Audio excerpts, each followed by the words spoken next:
Hi friends, అందరూ ఎలా ఉన్నారు? మేమైతే చాలా బాగున్నాం. మీరు కూడా బాగుండాలని మనస్ఫూర్తిగా కోరుకుంటున్నాను.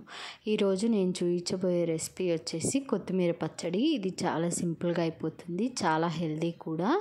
ముందుగా ఒక గుప్పెడు వేరుశనగపప్పు తీసుకొని ఇలా లో ఫ్లేమ్లో ఉంచి బాగా ఫ్రై చేసుకోవాలి.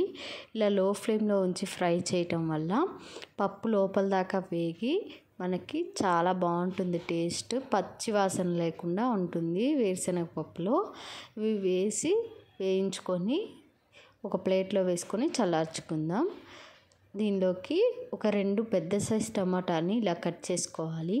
అలాగే మీ స్పైస్కి తగ్గట్టు మీరు కారం కొంచెం ఎక్కువ తింటే కొంచెం పచ్చిమిరపకాయలు ఎక్కువ వేసుకోవచ్చు, లేదంటే తక్కువ వేసుకోవచ్చు. ఇవి చాలా మంటగా ఉంటాయి, అందుకని చెప్పేసి నేను కొంచెం తక్కువ వేసాను. అలాగే ఒక కట్ట కొత్తిమీర ఇలాగ శుభ్రంగా వాష్ చేసి ముక్కలుగా కట్ చేసుకుందాం. వేరుశనగపప్పు వేయించి పక్కన తీసుకున్న తర్వాత అదే ప్యాన్లోకి 2 టేబుల్ స్పూన్ల ఆయిల్ వేసుకోవాలి. దానిలోకి ముందుగా మనం కట్ చేసుకున్న ఈ టమాటాలను కూడా వేసుకోవాలి. అలాగే పచ్చిమిర్చి వేసుకొని మీడియం ఫ్లేమ్లో పెట్టుకొని ఇవి కొంచెం వేగనివ్వాలి.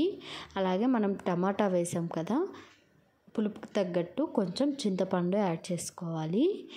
ఇలా వేసి కొంచెం టమాటాలు మగ్గిన తర్వాత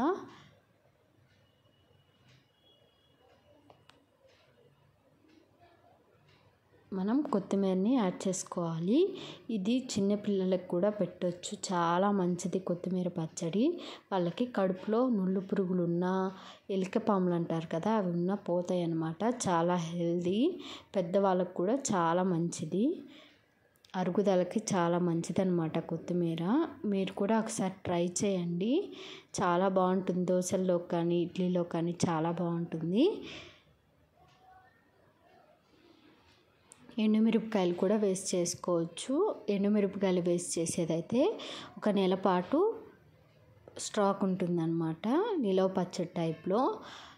అలాగే మనం ముందుగా శుభ్రంగా వాష్ చేసి కట్ చేసి పెట్టుకున్న ఈ కొత్తిమీరని కూడా వేసుకొని ఇదంతా వాడ్చుకోవాలి. ఆకు మొత్తం మెత్తగా అయ్యేదాకా ఫ్రై చేసుకోవాలి, మగ్గించుకుందాం కొత్తిమీరని. చూసారా, ఇంత కొత్తిమీర వేస్తే కొంచెం అయిపోయింది. ఇలా ఆకు మొత్తం మగ్గించుకోవాలి. 5 నిమిషాల పాటు ఇలా మీడియం ఫ్లేమ్లో పెట్టి మనకు కొత్తిమీర అంతా మగ్గిపోయేదాకా మగ్గించుకోవాలి.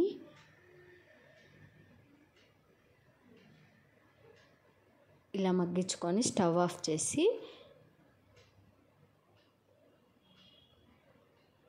ఇలా ఒక 5 నిమిషాల పాటు మగ్గించుకుంటా ఫ్రై చేసుకుంటూ ఉండాలి.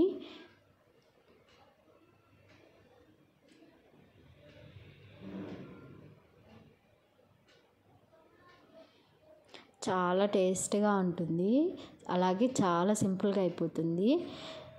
మనం ముందుగా ఒక మిక్సీ జార్ తీసుకొని పొట్టు తీసిన ఈ వేరుశనగ పప్పును కూడా వేసుకోవాలి. అలాగే పచ్చిమిర్చి వేసుకోవాలి. అలాగే రుచికి సరిపడా సాల్ట్ వేసుకోవాలి. నేను ఇక్కడ కల్లుప్పు యూస్ చేస్తున్నాను. కల్లుప్పు పచ్చళ్ళకి చాలా బాగుంటుంది టేస్ట్ అనేది. ఇలా మూత పెట్టి మిక్సీ వేసుకుందాం. ఒక 2 టేబుల్ స్పూన్ల వాటర్ వేసి ఇలా మెత్తగా మిక్సీ పట్టుకోవాలి.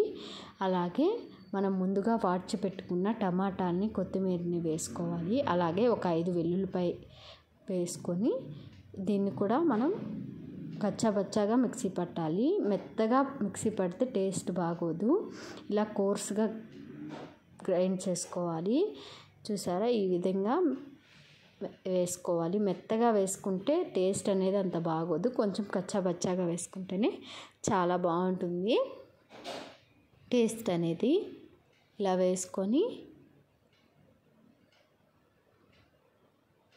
తింటే చాలా బాగుంటుంది టేస్ట్ అనేది.